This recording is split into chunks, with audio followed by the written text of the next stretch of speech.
The road from Hinton to Grand Cache is rough and narrow and hard to drive, but Hinton people go there in the late autumn to hunt for wild game. One November afternoon, 3 friends from town were hunting in the bush off the highway when a sudden storm blew out of the mountains. It began as icy rain, then sleet whipping their faces. Finally snow, whirling so fast they couldn't see. They tried to find their way back to their truck on the road, but the snow swirled so fast around them that finally they realized they were lost, walking in circles and afraid they would freeze. Then Tom shouted, Look, there's a light, guys, over there, through the trees." The men struggled toward it through the snow piling around their legs, and they came out into a clearing. There was a tiny log cabin, a lantern gleaming in one window. They pushed toward the door and pounded on it. After a few moments, it swung open, and an old man stood there. His gray hair was wild, and a bushy white beard fell down over a checkered shirt.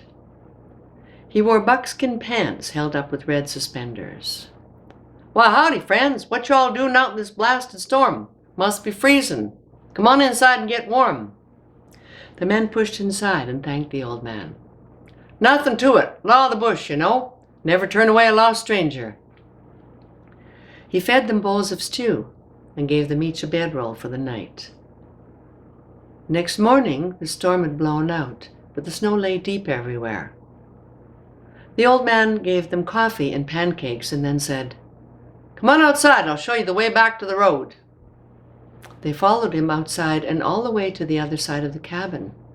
Pete said, "Gosh, we were really lost. I thought the road was that way." Bill pumped the old man's hand. "We sure do thank you, sir. What's your name?" "Oh, folks just call me George, son. Better get on your way now. Family be worrying about you." So they found their way back to the road and their truck and headed back to town, where they found that their families, indeed frantic with worry, had asked the local RCMP to organize a search party for them. They hurried down to the detachment office to tell the police they were safe. "Och, mighty glad to see you boys," said Staff Sergeant Jock McLeod. "We were afraid you'd perished in the storm." Tom said, "Well, we would have, Sergeant, but this kindly old man, trapper I guess he was, put us up for the night." "There's no trappers on that stretch of road, Tom. Road's been closed to trapping for 15 years. Who was this old man?"